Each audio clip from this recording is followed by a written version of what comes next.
Hello there and a very warm welcome to another edition of Channels Beam. I'm Victor Matthias. Now, it's been interesting days in the Ministry of Communications, Innovation and Digital Economy since the appointment of the Minister and reappointment of the Director General of the National Information Technology Development Agency, NITDA, as they have churned out initiatives that have tickled the fancy of players in the tech ecosystem.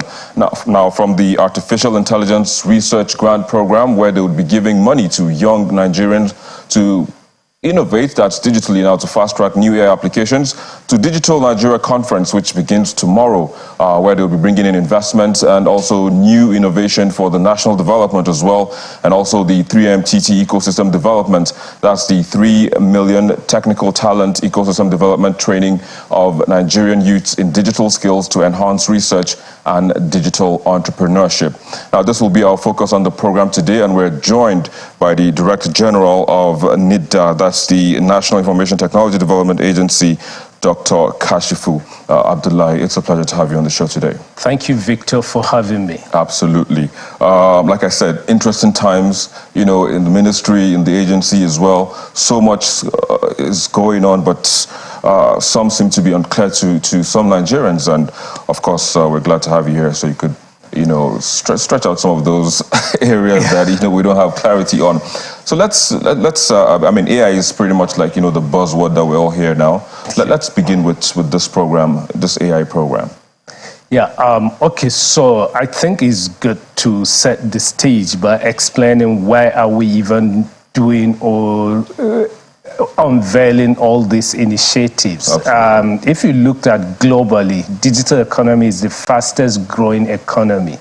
According to Statista, digitally transformed enterprises contributed $1 trillion to the global GDP in 2018. And it is projected to reach $53.3 trillion this year.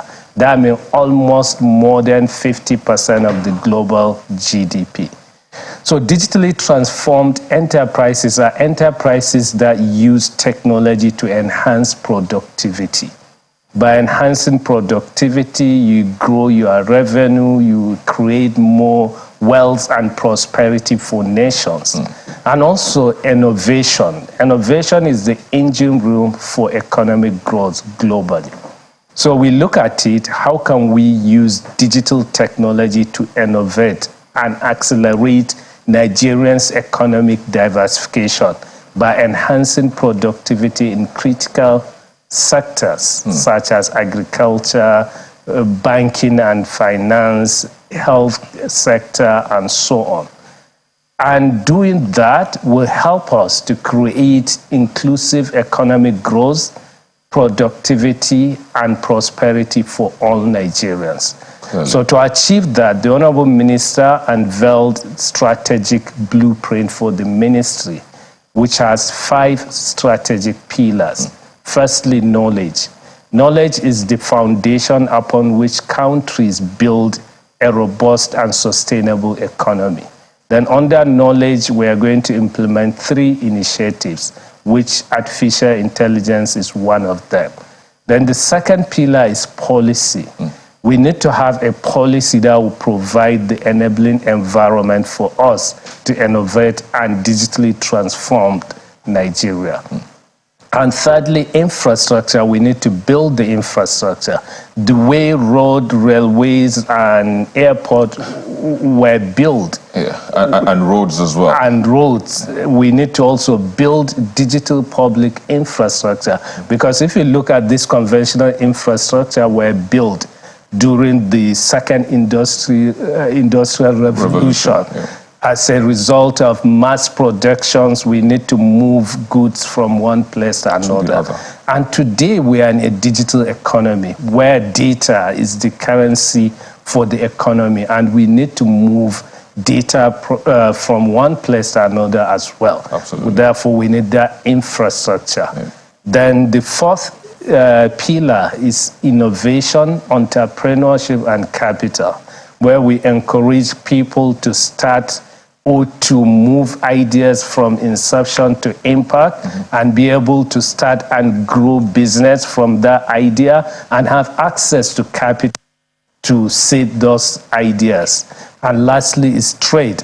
How can we encourage trade between Nigeria and other countries? The trade could be a talent export. It could be technology, products, and services export. Yeah. So these are the strategic pillars. So artificial intelligence is under an initiative under knowledge, which focuses more on putting Nigeria among the 25 percentile of research in 6 areas, which artificial intelligence is one of them. Yeah. Yeah. So let me just just take you on some of the things you made mention from the pillars: policy, infrastructure, and capital. I mean, in the past we've seen where policy has kind of gotten people scared. The NITDA bill in the some 2-3 years ago was one of those bills. That also the social media bill was also one of them that got people jittery.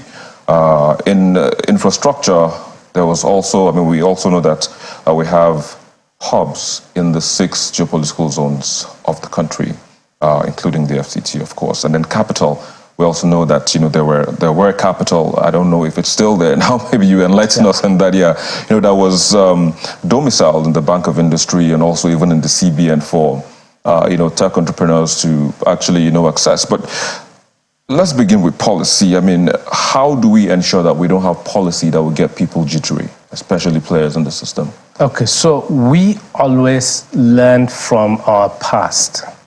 Now our approach is co-creation to have a participatory process. Inclusivity, because, sometimes the challenge is government. If government sits in the office and use armchair theory to come up with policies, that never work. So we need to co-create it. We need to bring all stakeholders to be part of that. So that's why for the artificial intelligence, we started by crowdsourcing the idea, even calling for experts to be part of it and contribute ideas on how to formulate the policy. Then that's the AI policy. The AI policy. Okay. Then to expand on that, we launched the grant for research to get startups, researchers, and academia to do research on artificial intelligence, and we'll use the outcome of that research as an input to that policy formulation process. How much is the grant? It's up to 5 million. We are targeting about 45 startups and researchers to access that grant. Absolutely. Then before then also we have done something similar before, like the National Digital Literacy Framework also was developed through this inclusive process, where all stakeholders were involved in that process and they take ownership. Today, GIZ is even funding the policy dialogue. So you can see the ownership is not even government doing it.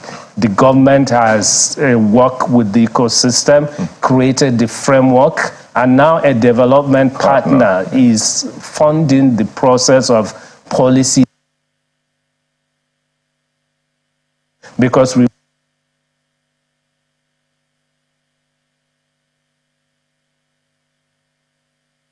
everybody to be on deck.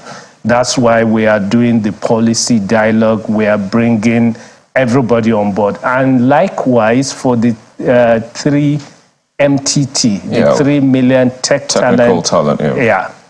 We are creating an ecosystem. We have the government just providing the enabling environment, but the major key players in the ecosystem are the training providers. We need partners who can be part of it, like subnationals can be partners as well, state governments, local governments, development partners, and so on. Then we need placement organizations that can place the participants on jobs, either locally say maybe, because I know that there's always that partnership and communication between, NITDA, the ministry, and, the tech giants that are domiciled here in Nigeria. Is there any form of, say, pseudo arrangements to say that, okay, this is what we're doing, this is what we're trying to do, how can you come in? What advantage would we be taking of your being in Nigeria to ensure that this people we're training would have placements, in your organizations to gain that, how would I put it now, global knowledge and an expertise? Yeah, we have signed MOU with some organizations who can do the local and international placement, and also we are getting expression of interest for more organizations now, because the process is still on. But those we signed even before the 3MTT. Yeah. It is a journey. We started the journey and now we are just accelerating. Absolutely. Yeah. Speaking about, the 3MTT, this morning, the Minister of Communications, Innovation and Digital Economy, Dr. Bosun Tijani, he had a tweet, it was more of a statement, let me just call it a statement, and he announced a 1 billion naira partnership between the ministry and IHS Towers to establish the 3 million technical talent learning community. Now, he says this initiative, which is in support of our recently launched 3MTT program, will facilitate the setup of learning communities in the 36 states and the FCT.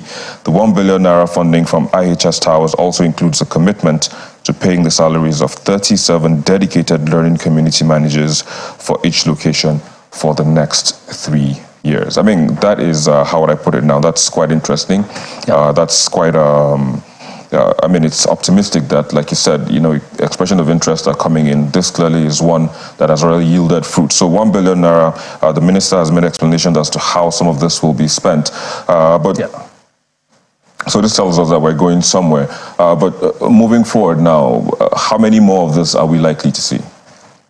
We have so many on the pipeline, like Cisco also, after our engagement with them at ONGA, they are coming for envisioning workshop to see how they can support us. Absolutely. And others like Wema Bank, the vice president launched their own initiative that they are going to support the Nigerian digital skilling. Google as well. So many more are coming. Absolutely. But we are trying to articulate each and see how we can place them well.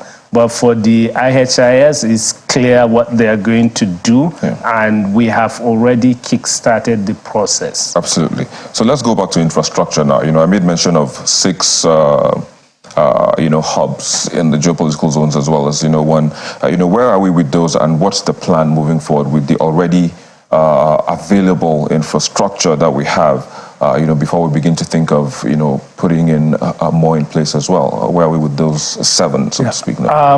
The 7 you are talking about are the big innovation hubs established by NITDA, but we also have smaller ones. In almost all the local governments in Nigeria, you can find a NITDA project. So the Honorable Minister has got all the list, and he has set up a directory, and we are looking at how we can ensure all these places are part of this training. So we are going to leverage some of them for in-person training, and also we are going to scale up some.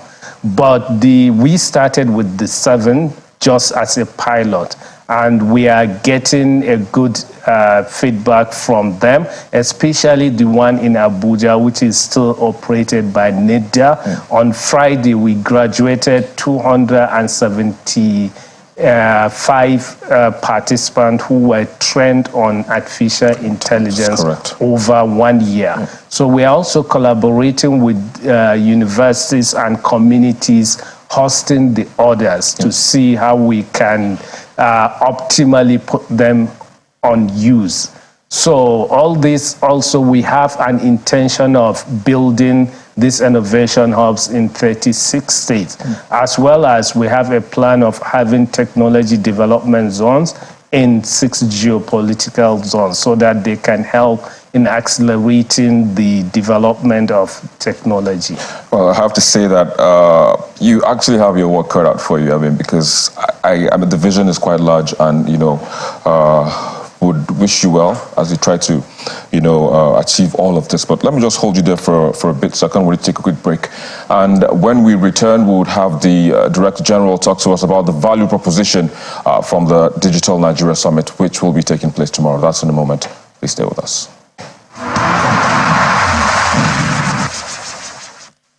Many thanks for staying with us. We still have the Director General of NITDA, Dr. Kashifu Abdullahi, with us in the Abuja studio, talking about innovations, digital economy, and of course, how the digital summit would be going, the value proposition especially. Director General, again, let's look at digital summit. I mean, it's created so much buzz, it's created so much excitement, but I mean, a lot of people are wondering, this is the first of its kind, but what are we looking to get? What would be the outcome? What is the expected outcome from the summit? This is not the first, but this is the 17th edition of the conference, formerly known as eNigeria, but 2 years ago we rebranded it to Digital Nigeria.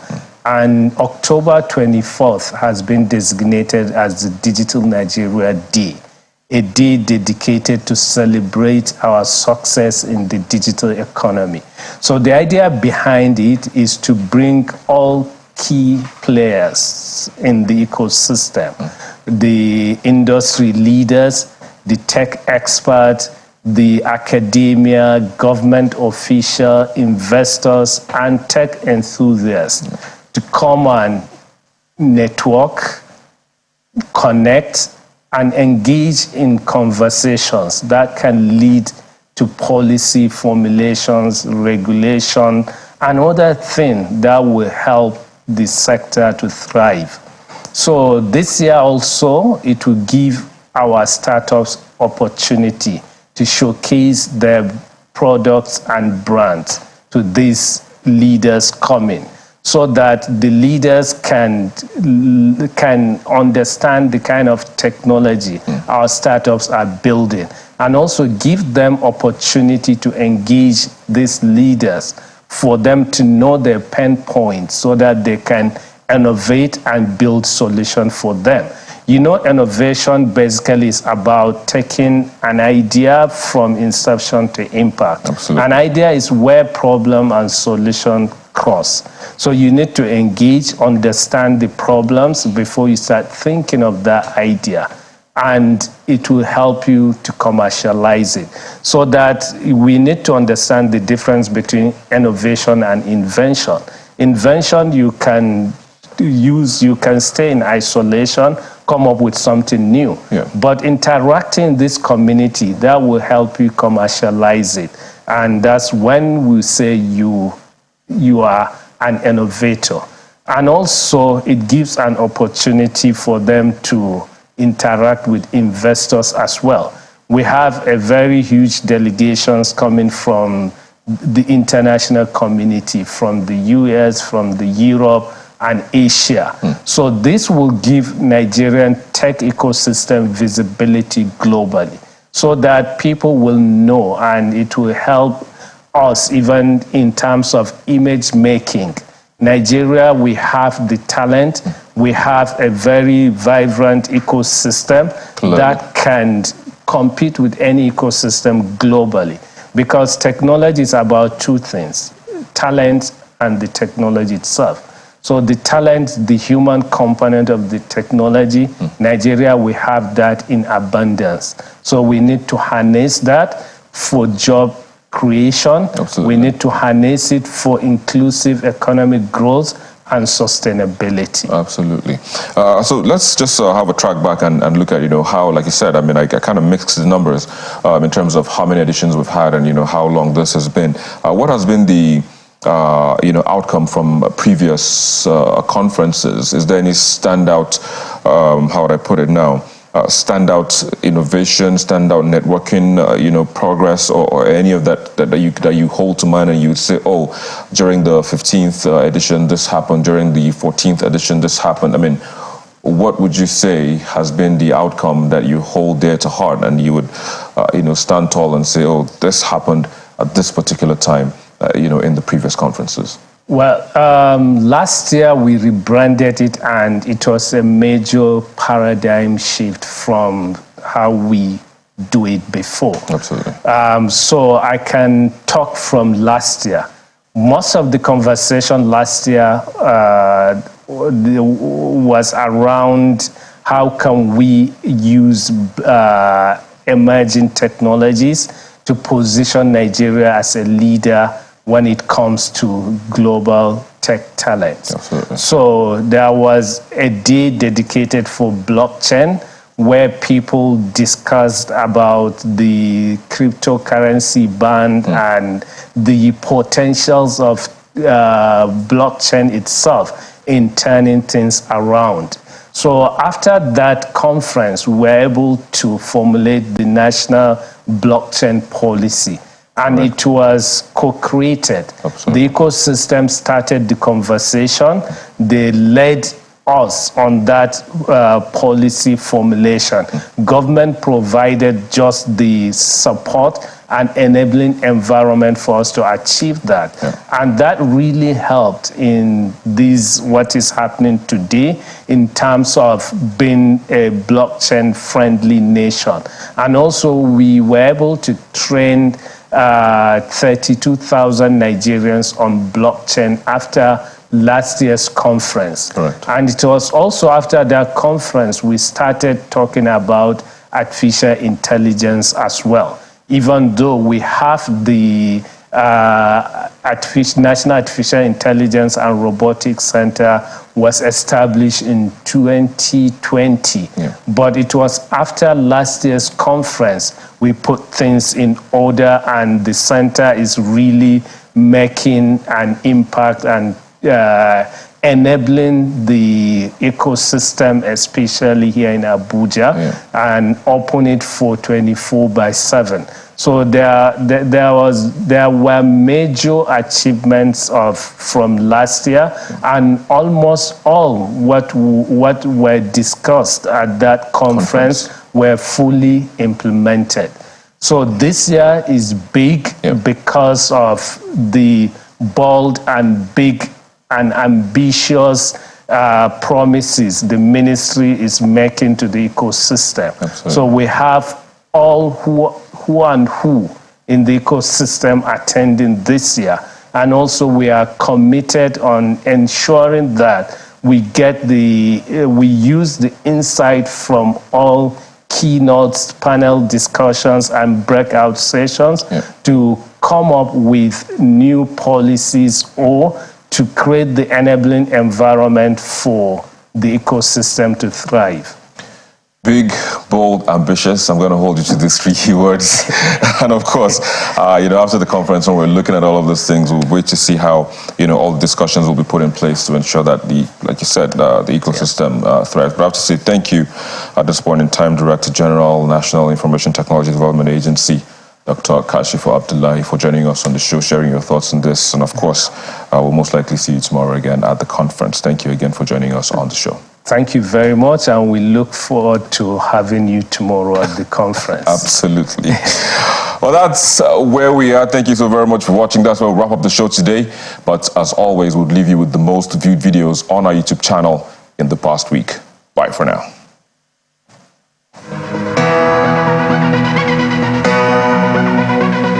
They said Hope Uzodinma paid me $1 million that I'm a placeholder for Hope Uzodinma. So they said I monetized the process. I don't have any defense except to tell you that I don't know what they're talking about. This week's Top 5 Videos kicks off with the one-armed general of Imo politics maintaining that he can be bought by the incumbent even with $100 million. I am the person to beat. Hope Uzodinma, Your people are alleged under democratic government. You have military courts. And in order to ensure that. Up next in 4th is fiery lawyer Femi Falana giving kudos to the military court for giving a lesson to the civilian court. Panels or the military courts have taken their decisions. You have the right to appeal to.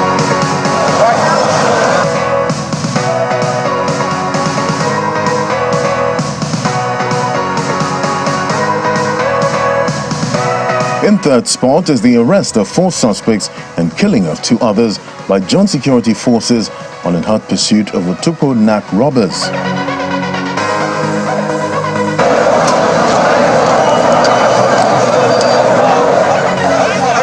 Distinguished Senate President Akpabio, those who did not vote for him, 5 of us are going. I am number 1. What use of Kalu would go? Second spot is taken by the allegation made by former senator representing Adamawa North that he is being targeted by the leadership of the Senate. And few others are going because we did not support the emergence of my brother and my colleague Senator Akpabio from emerging the president of the Senate. When the American dollar as much as sneezes, the Naira goes into a coma.